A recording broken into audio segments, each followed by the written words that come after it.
Ready start. अध्यक्ष महोदय, मैं सदन का ध्यान इस ओर दिलाना चाहता हूं कि जहां तक शिक्षा का संबंध है, इस बजट में उसके लिए कोई विशेष प्रावधान नहीं किया गया है।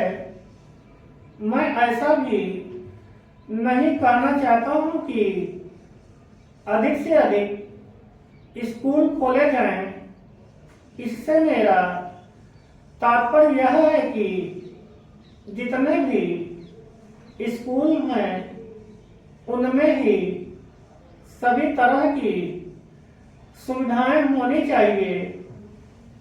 समय के अनुसार जो परिवर्तन होते रहते हैं उनकी ओर भी हमें अवश्य ध्यान देना चाहिए। इस समय जो सबसे आवश्यक बात है वह है शिक्षा में मौलिक परिवर्तन किया जाना। हम सब इस समय लोकतंत्र के युग में रह रहे हैं और यदि हमें लोकतंत्र को सफल बनाना है तो सबसे पहले हमें ऐसे नागरिकों की आवश्यकता है जिन्हें अपने अधिकारों और कर्तव्यों का अच्छी तरह ज्ञान हो। महोदय, मैं अपने माननीय मंत्री जी का, जिन्होंने बजट भाषण दिया है और अपनी नीतियों की घोषणा की है, धन्यवाद करना चाहता हूं। इस बजट से निश्चय ही परिवर्तन आएगा और हमें पूरा विश्वास है कि यह देश को एक नई दिशा प्रदान करेगा। इस बजट भाषण को सुनने से यह पता लगता है कि समाज के सभी वर्गों का इसमें ध्यान रखा गया है।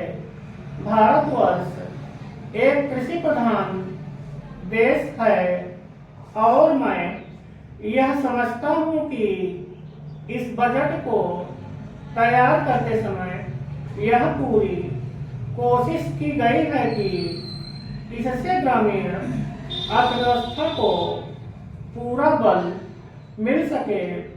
इस बजट में हमारे ग्रामीण भाइयों के लिए जो कोशिशें की गई हैं उनमें सिंचाई के साधनों तथा गांव में पक्की सड़कें बनाने के लिए विशेष रूप से ध्यान दिया गया है ताकि उनका गांव और खेत में अच्छा और निकट का संबंध बन सके। इसके अतिरिक्त इस बजट में कुटीर उद्योगों और रोजगार के साधनों पर भी विशेष बल दिया गया है। इससे ग्रामीण अर्थव्यवस्था को बहुत बड़ी राहत मिलेगी।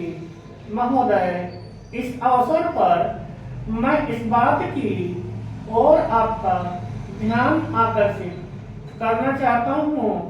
बहुत से हमारे भाइयों ने कहा है कि वे अपने क्षेत्र की सफाई आदि के कार्यों में सहयोग नहीं देंगे।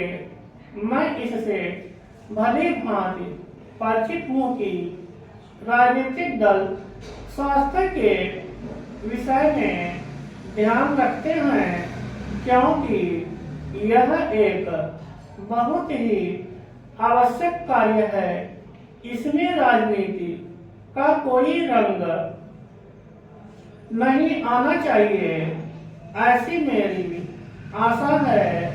मैं अनुरोध करूंगा कि सदस्यों की जो समस्याएं हैं उनको ध्यान में रखते हुए नगर प्रशासन कोई ऐसी नीति बनाने की कोशिश करें जिससे नगर निगम से एक सहयोगपूर्ण वातावरण बना रहे, किंतु इस वातावरण में राजनीति बिल्कुल न आने पाए। हमारे सामने एक मंजिल हो कि हमें जनता का काम करना है, क्योंकि जनता के लिए हम चुनकर आए हैं। इसमें किसी दल का कोई प्रश्न नहीं होना चाहिए। एक और बात की ओर मैं सदन का ध्यान आकर्षित करना चाहता हूँ। बेसहारा महिलाओं के लिए भी इस बजट में प्रावधान किया जाना चाहिए। उनको आर्थिक रूप से स्वतंत्र बनाने की कोशिश की जाए। स्टॉप।